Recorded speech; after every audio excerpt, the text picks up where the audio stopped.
Hey everyone, our last topic for Unit 5 is the impact of the New Deal. These New Deal programs are going to have a long-lasting influence past what we're going to call the death of the New Deal at the end of the 1930s. So our learning outcomes, you should be able to explain how the New Deal expanded government. Secondly, understand the impact the New Deal programs had on the environment. And number 3, explain how the U.S. was pulled out of the Depression. It wasn't the New Deal programs that pull us out of the deep down depression that we're in for a good 10 plus years. Here's a couple of posters from this New Deal era. One on the left is the WPA, Today is Another Day, Make It Safe. And then the one on the right is More Security for the American Family. The widow of a qualified worker will receive monthly benefits at age 65. In certain cases, an age-dependent parent may get benefits. So this is advertisements. The Social Security Act is going to get modified slightly to include benefits for widows in case something was to happen to the beneficiary. 1937, FDR is going to get elected for a second term. As I talked about in the last screencast, FDR had to or forcibly had to deficit spend. He didn't believe that it was what we should be doing, but thought it was a necessary evil for the time period. We had to do something. We couldn't just not spend money. Once 1937 rolls around and he is elected for a second term, the economy is looking up. I mean, from 1933 to 1937, during FDR's first term, a lot of Americans are much better off than they were when Hoover left office. A lot of people even think that the Depression is going to be close to ending. Unfortunately, it's not. Congress also sees that things are looking up. So Congress wants to cut back on spending, of course. So they're going to ask FDR, or basically tell him, you need to cut back on these New Deal programs. Unfortunately, once FDR does kind of cut this funding, production is going to drop again, and you're going to see another spike in unemployment. We go from, as soon as this thing stops moving, there we go, from 1937, 7.7 million unemployed, to 1938, 10.4 million unemployed, and that's simply due to these New Deal cutbacks. Once you cut the funding, you don't have the need or the money to have enough workers on board, so they're going to lay off workers and unemployment's going to get worse. Remember, at the peak it was 13 million that were unemployed. By 1939, we're going to see the end of the New Deal, and you'll find out why at the end of the screencast today. How the government is going to expand. The president is going to take a much more active role in the economy. A lot of these programs that FDR creates are federal programs. That means they're going to have federal jobs. The millions that are going to be sunk into the economy are going to be creating these jobs. There are a few other things. One of the things that he's going to try to do, FDR that is try to regulate the supply and demand. Remember the farm crisis that we talked about, where these people cannot get virtually any money for their crops? Well, what FDR wants to do is regulate that supply. That will also raise the prices because the demand will meet the supply. Number 3 there, attempted to settle labor management disputes. And the way he's going to do that is through a couple of new agencies, and we'll talk about those in a second. The new agencies that are created, FDIC and the SEC.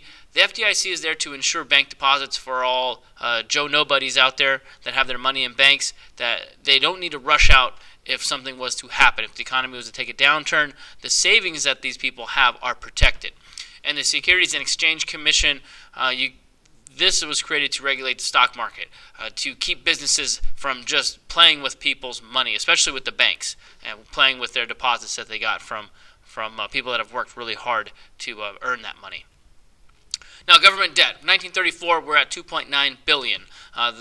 That is a really, really high number. This is, again, a year after FDR has taken office, where all these New Deal programs are being federally funded.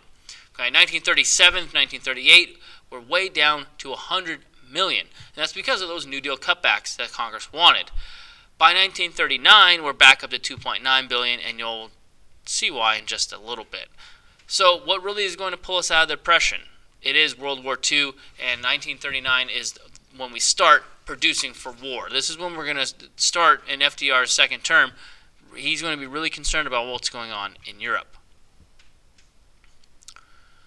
Take a look at this chart right here. The federal deficit and unemployment from 1933 to 1945 is a direct correlation there. You have the federal deficit on the left and the unemployment on the right. The less money that we spend, or less deficit that we have, the higher unemployment rate. The more money we spend, as you see up in 1943, which is right in the midst of World War II, look at 1943 and 1944, we have virtually zero unemployment. We're under 1% unemployment, which is fantastic, and we probably won't ever see that again unless there's another giant war like this. So the legacy for workers during this time period. The Wagner Act and Fair Labor Standards Act is going to protect workers' rights. It's going to create wage and hour standards. You can't work 16 hours anymore. You can't pay pennies on the dollar.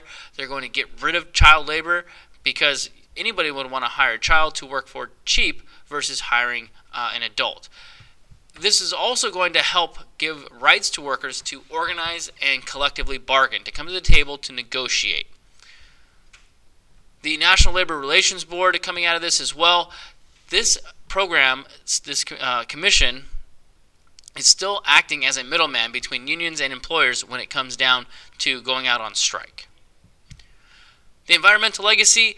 Roosevelt is highly committed to protecting natural resources, just like Teddy was back in his time as president. The CCC is going to plant trees, create parks, and clear trails. They're going to plant like 3 billion trees throughout during the New Deal era. Soil Conservation Service, a lot of farmers at this point don't know how to rotate their crops, so they're going to create a bunch of new things to help farmers and create better crops, because their production is going to be dropping considerably throughout this time period. Again, crop rotation. The Tennessee Valley Authority is going to use hydroelectric power and create flood control with all their creating of dams and rebuilding dams. And lastly, with the National Park System and creating wildlife refuge for different species and just to keep the areas clean. Social and farm, we have Social Security, of course, old age insurance, aid to those that are disabled, and to help families with dependent children. Agriculture, there's going to be a quota that's going to get set on farms. Now, we're going to start to see a subsidy be paid to farmers, especially for wheat. We are going to pay a lot of farmers to not produce. Again, regulate supply and demand. Price supports are also go hand in hand with those farm quotas. All of this is going to help farmers keep their land, and through things like the TVA, it's going to bring electricity to these rural areas that have never ever had it before. Ultimately, throughout the entire New Deal from 1933 to 1939, when ultimately a lot of historians consider that it's dying, it's going to reduce the pain and suffering for almost all Americans. Now, supporters and critics. Conservative critics, again, those that are Republican, the government was made too large by FDR. And that's a viable, I guess, argument you could say, because a lot of these programs that are created were federal programs. And not to mention just too large, but they had a lot of regulations that were put into effect. Also, they believe that there's too many taxes that were being placed on businesses and putting really handcuffs on businessmen because of all these federal agencies coming in to compete. Liberal critics, on the other hand, they didn't think that he did enough to socialize the economy and eliminate inequalities. Now, the supporters, of course, they think he struck a delicate and very good balance between capitalism and overregulated socialism. And one of my favorite political cartoons is this one right here on the right. You have the Democrats and you have the Republicans. They're donkey and elephant, respectively. What really ends the Depression? If you remember from earlier, it's not the New Deal. It is World War II production, guns, tanks, ships, airplanes, and other war supplies. It's going to bring unemployment again down to virtually zero, under 1%. 1939, we're going to start producing for Britain and for France because they're getting into it with the Germans over in Europe. By 1943, our deficit's going to reach $54.5 billion. So we're going to start deficit spending throughout the war, especially with war production from 1941 forward. So, our recap, you should be able to explain how the New Deal expanded government, the creation of all those new programs. Secondly, understand the impact the New Deal programs had on the environment with the CCC and the TVA, planting trees, electrification, hydroelectric power, all that kind of stuff. And number three, explain how the U.S. was pulled out of the Depression. That's just simply World War II war production. With creating all of those things, we need jobs, we need people, and it's going to plummet unemployment to under 1%. So if you have any questions, let me know. Send me an email. Thanks for watching. We'll see you next time. I'm out.